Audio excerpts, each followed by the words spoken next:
About the robbery incident, I have something to ask your father. A robbery? My father? Yes, your father is suspected of the robbery. Is he at home now? Yes, he's here, but do you want to see him? The police officer looked puzzled at my tone for a moment, but then said, please let me see him, so I led the police officer inside the house. My father is here. Upon seeing my father, the police officer was stunned. We go back several months. My name is Joseph McCann, a senior. I have landed a job at a major corporation and I would like to say I'm relieved. But there's something I'm still unsure about. It's whether or not I should take over the company my father runs. My father is a president of a local factory. When I was young, I wanted to inherit the local factory and become a president like my father. But those feelings disappeared when I hit my rebellious period. I began to feel embarrassed about my father always in work clothes and covered in grease. That feeling hasn't changed even into adolescence, and now it lingers somewhere in my heart. Having grown up and knowing the hardships of work through part-time jobs, I did develop respect for my father, who carries the lives of many employees and their families. But I couldn't shake the thought that an office worker in a suit might be cooler. One day while shopping with my father, we were suddenly called from behind, "Aston!" And both my father and I turned around. The man there appeared to be the same age as my father. "Duncan, it's been a long time." This Duncan seemed to be my father's high school classmate. Dressed in a suit, Duncan was apparently out on sales calls. After revealing that he worked for a famous major corporation, Duncan asked my father, "So, you took over the family business?" "Yes, that's right. I'm still making it work somehow." "That filthy little local factory, right? Becoming the boss of a place like that and with only a high school diploma? You really have sunk low, haven't you?" I was stunned by Duncan's words. That local factory was started by my grandfather and my father was the second generation. I knew he took over after high school, but I never thought I would have a classmate who would mock it. Duncan continued, smiling silently at my father. "So, did you manage to grow your father's local factory? Weren't you saying you were going to take over the company in high school and make it big?" No, unfortunately, it seems I didn't have the business sense. That dream never came true." "Well, that's just like you. You were skilled with your hands, but not smart in the head. But at least you didn't ruin the company, right? I thought someone like you would have run it into the ground."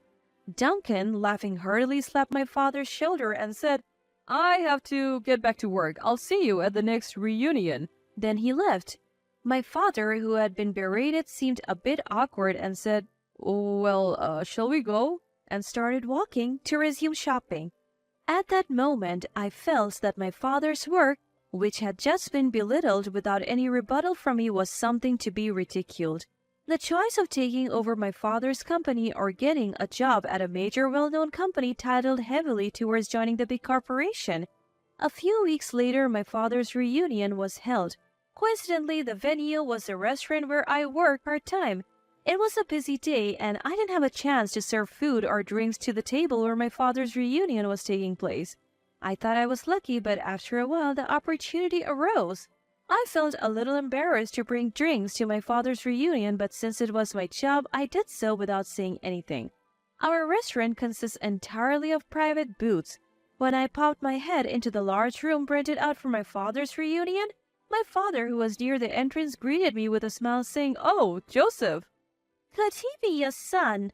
a woman nearby asked. My dad introduced me as his son, so I politely greeted, My father is in York here," and lined out the drinks I brought on the table. With remarks from Dad's inebriated classmates about how my eyes resembled my father's or how serious I am like him, I awkwardly laughed. Then from a distance, Duncan noticed us and said, "We met just the other day." "Joseph, was it? Planning to take over Aston's local factory?"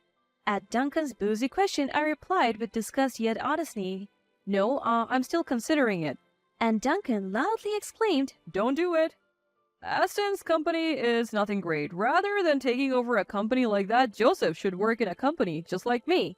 Saying this, Duncan began bragging about his work history, but something was off. He had said he was in sales when we last met, but now he was talking about being a head of the accounting department. I felt a dissonance but kept quiet, knowing that pointing it out might cause trouble. But my drunk father's mouth was loose. It hasn't been long since we last met. Did you change departments? It's only been a few weeks since we bumped into each other. Quite a hasty transfer, huh? Sales didn't suit you? At my father's words, Duncan's usually chatty mouth stopped. A flustered Duncan nodded, saying, Yes, a dirty job like sales didn't suit me. I became head of the accounting department as soon as I transferred. That's strange. I heard that company was merged with a global enterprise and the accounting base is overseas, isn't it? As my father pointed out, Duncan's bragged about company had been merged into a global corporation. It seemed many others knew this but hadn't said anything, and laughter erupted at my father's comment. Hey Duncan, what's going on? You're the head of accounting at a merged place? Shut up. I can't stay at this gathering. Embarrassed, Duncan trembled with frustration and announced, "I'm leaving." Then he stomped out, leaving with loud footsteps. I wonder if I did something wrong, the father said. But the people around assured him that it wasn't the case and that Duncan had always been like that. Watching my father being praised for speaking his mind, I felt happy. Even though he was a bit tipsy, my dad had the guts to say what everyone else found hard to put into words. He was quite impressive. Half a year passed from that day. I was still struggling with whether or not to take over my father's company. The uncertainty deepened daily, and honestly, I was so confused that I didn't know what to do. Then one day, while relaxing at home, the doorbell rang. My mother was out, so I answered it. Yes? Hello, you're Mr. McCann, right? The visitor was a police officer in uniform. Startled, I replied in a tense voice, yes? As I began to worry about what might have happened, the police officer said, I have some questions for your father about a robbery. A robbery? My father? Yes, that's right. Your father is suspected of robbery. Is he at home now? Yes, he is here, but do you want to see him? From my tone, the police officer looked puzzled for a moment, but said, please let me see him. Here is my father. What was there was an altar and my father's photograph. I then told the stunned police officer that my father had passed away in traffic accident. I'm sorry for your loss, the police officer said, and I asked him, my father was not a person who would rob anyone. Who is suspecting my father of being a robber? I cannot share that personal information. I truly apologize for today's intrusion. After apologizing repeatedly, the police officer left. Who on earth had accused my father of robbery? I was feeling frustrated, but the answer was soon revealed. A few days later, I was helping out at my father's local factory, taking over the role since he had passed away. My mother has been filling in for my father, but she's already in her 50s, and she had only assisted my father a little in his work. It didn't feel enough to replace my father, so I was the one helping. That's when Duncan barged in. Aston, come out. Return what you stole. The factory was filled with the loud noise of heavy machinery, but Duncan shouted over it with a voice so loud that I was taken aback, and I wasn't the only one. The other workers stopped in surprise, and I spoke to Duncan. My father isn't here. Then, he's home? Call him right here. I've been robbed and I'm in trouble. I could hear a voice from among the workers asking, "Robbed, the boss?" But Duncan crossed his arms and stood firm. He was angrily repeating, "Bring out Aston." So I asked him, "My father is not the kind of person who would rob someone. Are you sure you're not mistaken?" "No, it was Aston. Aston must have been jealous of me working for a big company and stole my bag. Luckily, I didn't have my wallet with me, but the fact that he robbed me is unforgivable. The police are useless, so I came here myself. Let me talk to Aston." When did this robbery happen, by the way? It was about 2 weeks ago. The workers began to murmur at Duncan's answer, which he gave after some hesitation. He seemed confused by the commotion. When I asked Duncan, "So it was really 2 weeks ago?" he seemed to lose his temper at my persistence. He started yelling, "What's going on? Why do you keep checking? I told you it was 2 weeks ago. I, an elite, came all the way to this small, greasy local factory. Let me see Aston now." I felt a surge of heat in my chest at Duncan's commotion. It was unbearable to hear Duncan denigrate my father's work and the work of his employees at my father's workplace. But the worst part was trying to pin the crime of robbery on my father. My father died in a traffic accident a month ago, so he cannot be here. When I told him this, Duncan's face showed surprise and he said, "What?" I continued, How could my father, who died a month ago, rob anyone? Are you sure you were really robbed? I knew Duncan was a liar, and that came to light at the recent class reunion. I later found out from my father's classmates that Duncan had been a liar since his student days.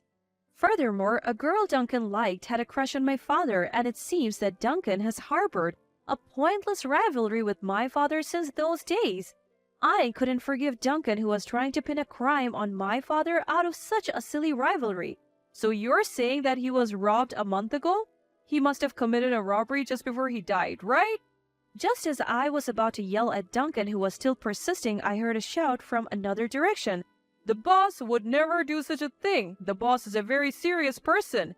That's right. The reason we are always short-staffed is that the boss teaches us skills and that encourages us to be independent.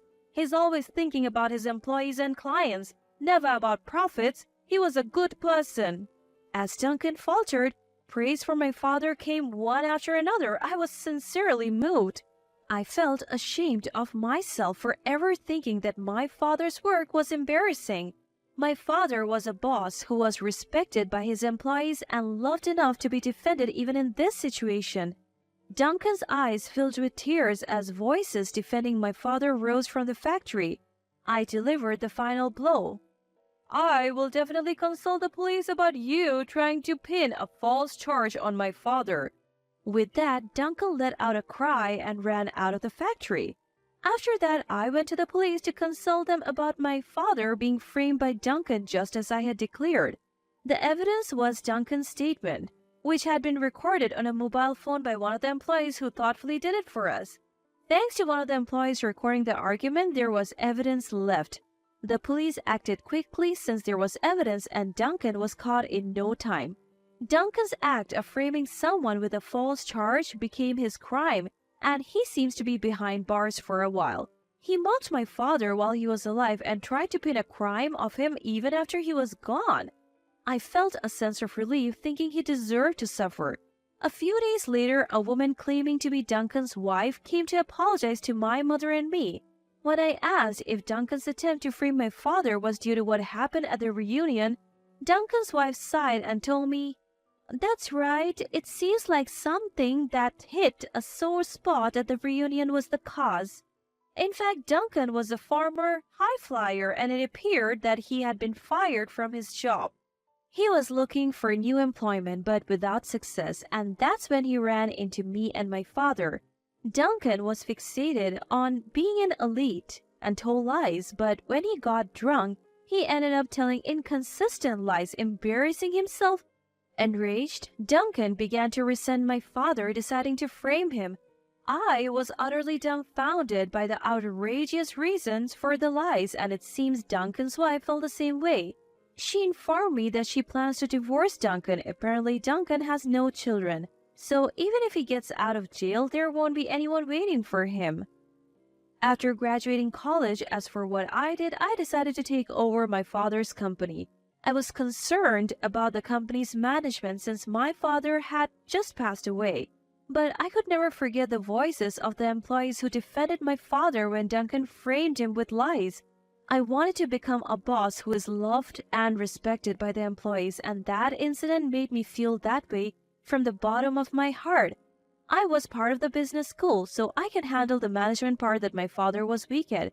But I need the staff to teach me about the technology. The staff say, "We'll teach you anything for the boss's son," and they're always ready to help me. They also share a lot of memories about my father, making me realize his greatness every time. Dad, you were really an amazing person. I'm ashamed. I didn't realize it while you were alive.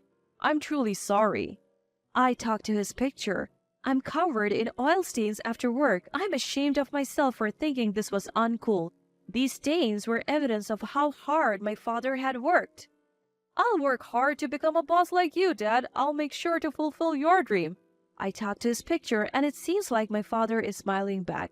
I intend to work my hardest to become a boss like my father. I want to fulfill my father's dream of expanding our local factory, which has been in our family since my grandfather's time.